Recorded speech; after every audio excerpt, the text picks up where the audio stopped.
فأنا ناصح لإخواني بالصدع بالحق تبيض وجوههم. السكوت في مسألة الحزبية يضرها، فاصدع بما تؤمر وأعرض عن المشركين. سلامي على دماج ورجالها والشيخ يحيى ودار العلم يا سعد بانيها. Bismillahirrahmanirrahim. Alhamdulillahi rabbil alamin. Wal 'aqibatu lil muttaqin wa la 'udwana illa 'alal zalimin. Asyhadu an la ilaha illallah wahdahu la syarika lah. Wa asyhadu anna Muhammadan 'abduhu wa rasuluh. Sallallahu alaihi wa ala alihi wa ashabihi wa man tabi'ahum bi ihsanin ila yaumiddin. Amma ba'd. Ikhwanil kiram rahimani wa rahimakumullah.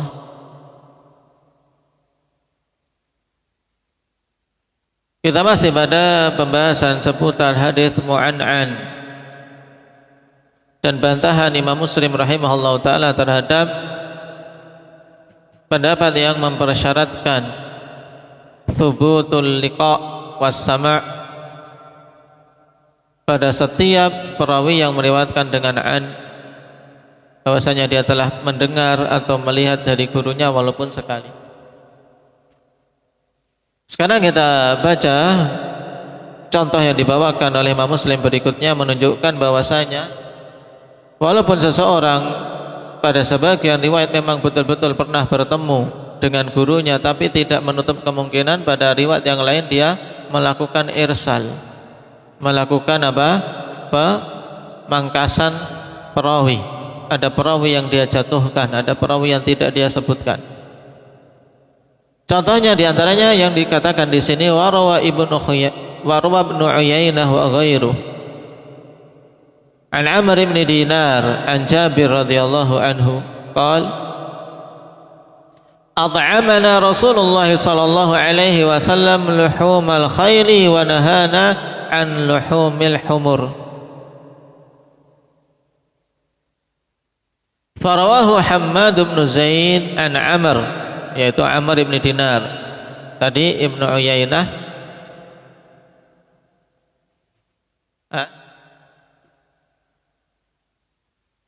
Fanahana an luhumil humuri al-ahli, harusnya ya.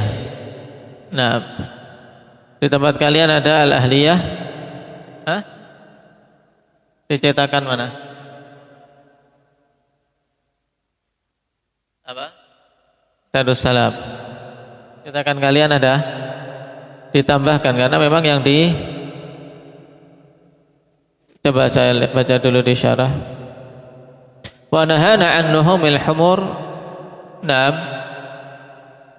Dari daging-daging himar.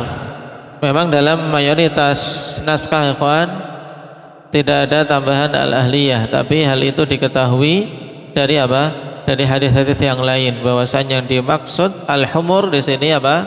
Ahdi, zihni, ya. Tayyib. Sehingga antum beri tafsir saja, ai al-ahliyah. Maksudnya adalah luhumul humur al-ahliyah, bukan himar wahsy. Cuman memang di sini mayoritas naskah ikhwan Sahih Muslim tanpa ada apa? Tanpa ada tambahan al-ahliyah. Di situ disebutkan naskah mana? Tayyib. Sehingga ditambahkan saja, jangan ini dikasih penjelas saja ai al-ahliyah.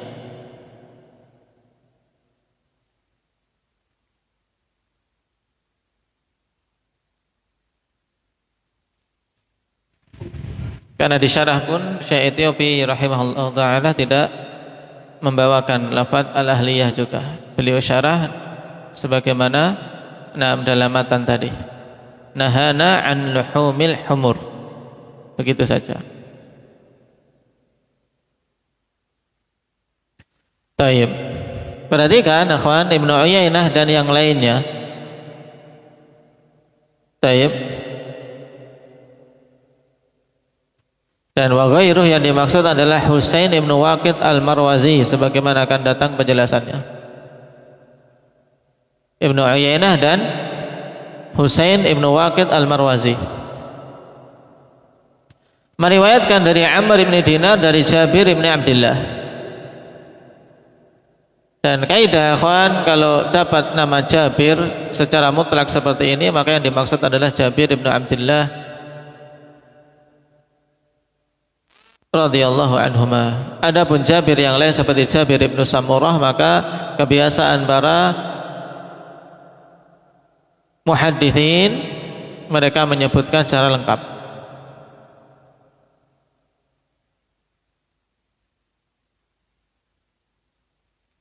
Taib, Jabir termasuk mukillun fil hadits atau mukthirun? Indak ya Hudzaifah. Taib. Nah, beliau termasuk mukthirun fi riwayat al-hadits, yaitu orang yang atau sahabat yang banyak meriwayatkan hadis dari Nabi sallallahu alaihi wasallam. Sebagaimana dikumpulkan dalam dua bait ini, al-mukthiruna fi riwayatil athar Abu Hurairah yalih Ibnu Umar. Para sahabat yang banyak meriwayatkan athar yaitu Abu Hurairah, yalih Ibnu Umar, setelahnya adalah Ibnu Umar. Wa Anasun, dan Anas. Wal habru, sebagian mengatakan wal bahru, sama maksudnya adalah Ibnu Abbas. Wal habru kal Khudri, berarti Anas, Ibnu Abbas, kemudian apa? Abi Sa'id Al-Khudri. Kemudian wa Jabirun wa zaujatun Nabi. Kemudian Jabir Ibnu Abdullah dan istri Nabi sallallahu alaihi wasallam, maksudnya siapa? Aisyah radhiyallahu anha. Sudah selesai? Kashfi? Nulisnya atau hafal sudah?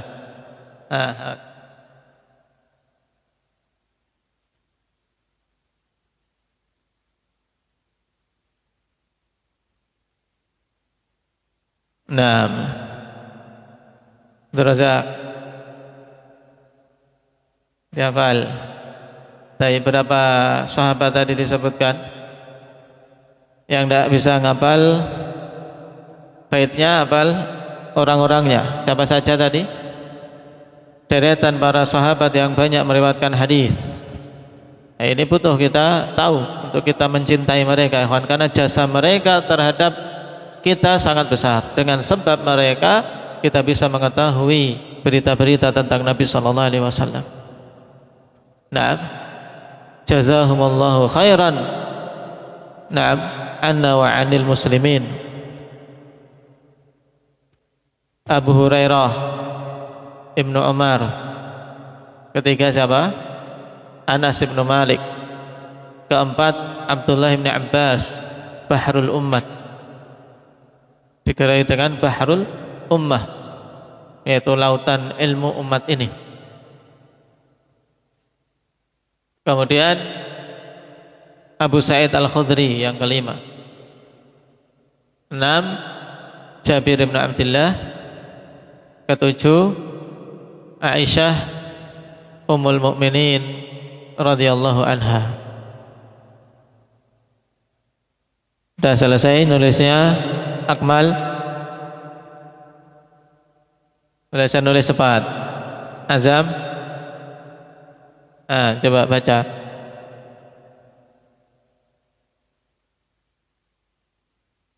Ditulis. Besok ditanya bisa. Naam. Taib. Nah, Jabir bin Abdullah radhiyallahu anhuma termasuk di antara sahabat yang banyak meriwayatkan hadis. Taib, beliau mengatakan at'amana Rasulullah sallallahu alaihi wasallam luhumal khail. Rasulullah sallallahu alaihi wasallam memberi makan kami. Nah, memberi makan kami daging kuda. At'ama. Nah, menjadikan apa? Fi'il muta'addi kepada dua maf'ul. Wa nahana an nuhumil humur, dan beliau melarang kami dari memakan daging keledai. Yang dimaksud adalah keledai peliharaan. Sebagaimana diterangkan dalam hadis-hadis yang lain bahwasanya maksud al-humur di sini yaitu keledai peliharaan. Adapun keledai liar maka itu halal.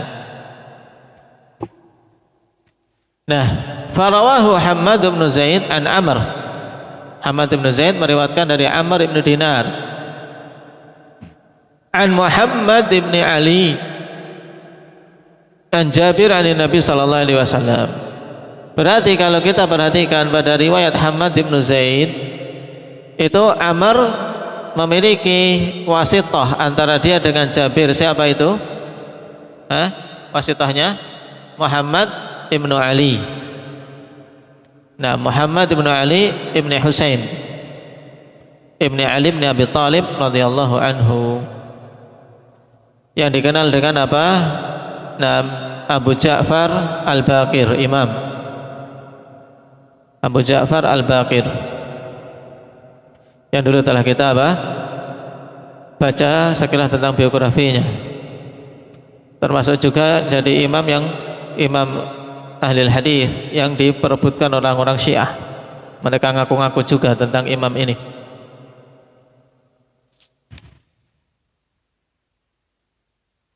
Taib.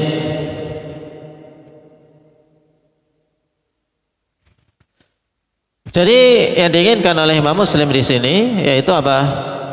Di mana Amr Ibnu Dinar dia juga meriwayatkan langsung dari Jabir. Tapi pada riwayat ini dia ternyata ada wasithah yang dijatuhkan yaitu Muhammad ibnu Ali, menunjukkan walaupun dia pernah mendengar langsung dari seorang guru yang dia meriwayatkan darinya dengan an, tapi pada riwayat yang lain belum tentu dia apa? Dia mengambil langsung. Ini alasan Imam Muslim untuk menghujat mereka-mereka yang membuat kaidah yang telah kita sebutkan di awal dan dibantah oleh beliau ini. Taib. Dan berkaitan dengan faedah hadisnya, khonifillah, jelas bahwasanya pada hadis ini merupakan dalil tentang halalnya daging kuda. Walaupun perlu diketahui bahwasanya para ulama dan fuqaha berselisih pendapat tentang hukum memakan daging kuda. Adapun jumhur ulama menegaskan tentang mubahnya, tidak ada kemakruhan padanya. Taib, yang dipilih oleh Imam Syafi'i, Imam Ahmad, Abu Thawr, juga madhab Zahiriyah dan jumhur ahli hadis. Berbeda dengan Abu Hanifah dan Imam Malik yang mereka berpendapat tentang makruhnya, makruh. Taib. Bahkan Abu Hanifah pada sebagian riwayat mengatakan apa?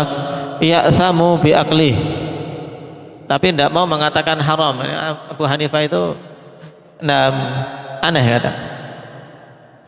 Taib. Dan memang termasuk mazhab fikih yang paling lemah karena sedikitnya hadis yang dihafal oleh Abu Hanifah ini ya mazhab Hanafi. Taib. Kata beliau, ya'thamu bi'aqlih, dosa yang memakannya, tapi tidak dikatakan haram. Terus apa?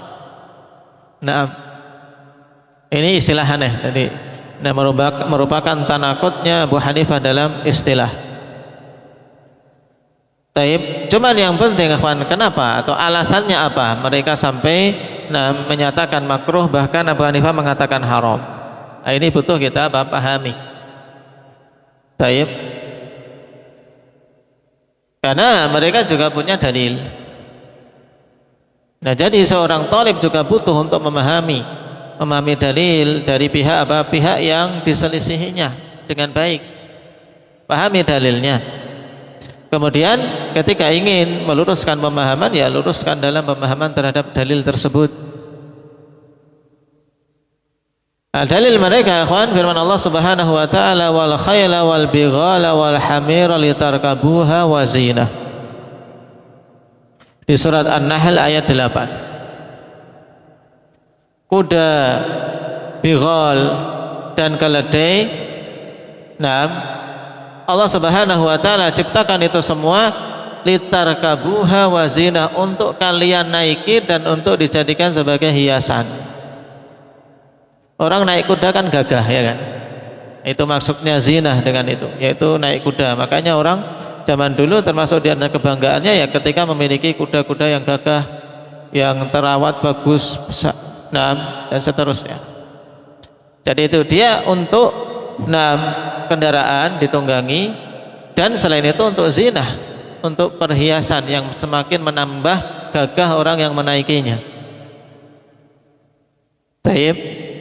Nah, dalam ayat ini Allah Subhanahu wa taala tidak menyebutkan bahwasanya fungsi diciptakan kuda adalah untuk makan, untuk dimakan. Tidak seperti pada binatang ternak. Baik, yang disebutkan sebelumnya tentang binatang ternak disebutkan bahwasanya dia apa? Di antara fungsinya untuk kalian makan. Nah, alasan inilah yang menjadikan sebagian fuqaha tadi minimal menyatakan makruhnya. Cuma akhwanifillah, pendalilan seperti itu tidak benar. Taib, pendalilan yang demikian tidaklah benar. Kenapa? Karena dalam ayat tersebut Allah Subhanahu wa taala sebutkan bahwasanya binatang-binatang tadi, al-khail, bighal dan hamir, untuk dijadikan tunggangan dan dijadikan zina, bukan kemudian meniadakan bahwasanya tidak ada fungsi yang lain. Taib. Tapi disebutkan itu di antara fungsi pokoknya, karena memang kebanyakan manusia berkaitan dengan binatang-binatang tadi ya untuk kebutuhan tersebut. Nah,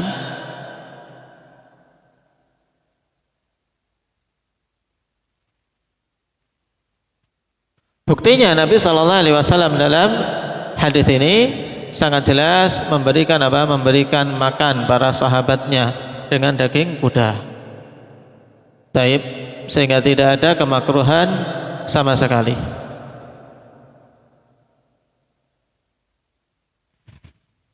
Dan di antara bantahan juga yang diambil dari ayat, ikhwan, Allah Subhanahu wa taala katakan dalam surat An-Nahl juga, wa tahmilu athqalakum. Nah, untuk apa? Mengangkut barang-barang bawaan kalian. Taib.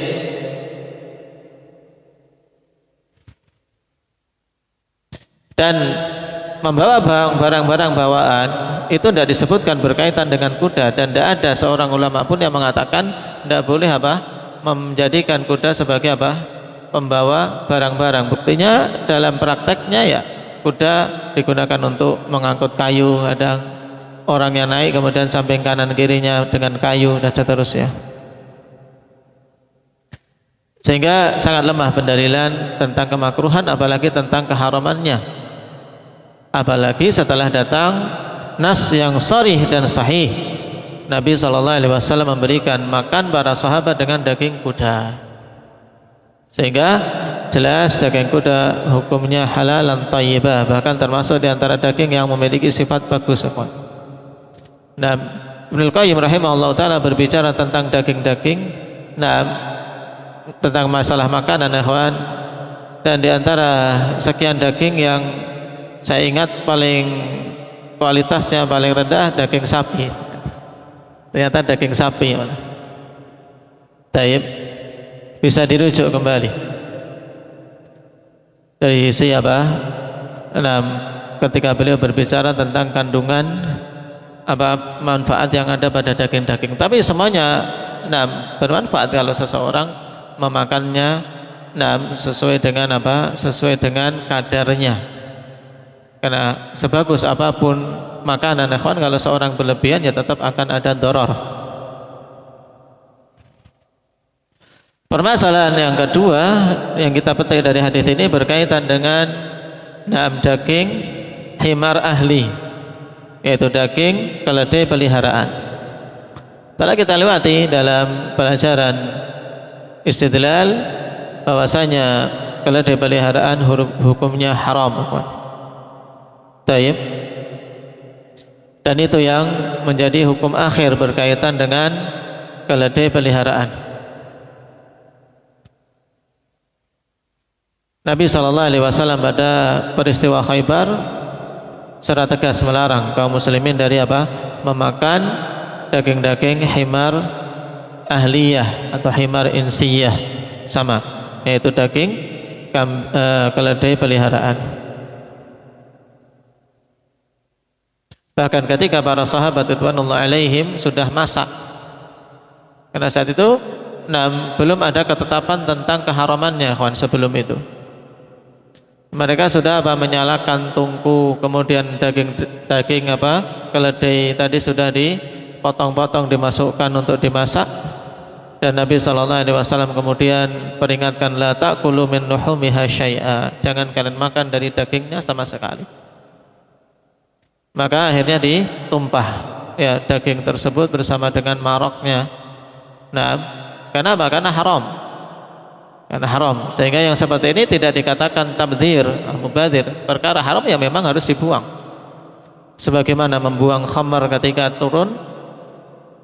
Nah, ketetapan bahwasanya khamar itu haram ya. Akhirnya lorong-lorong di Madinah becek, banjir dengan apa? Dengan banyaknya khamar yang dituang di situ. Karena haram, tidak ada karamah, tidak ada kemuliaan padanya. Taib.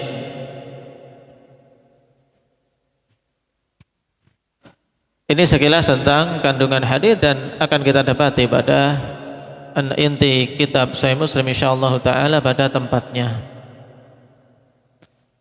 Taib. Barakallahu fikum, nasallallahu taufiq lima yuhibbuhu wa yardah, walhamdulillahi rabbil alamin.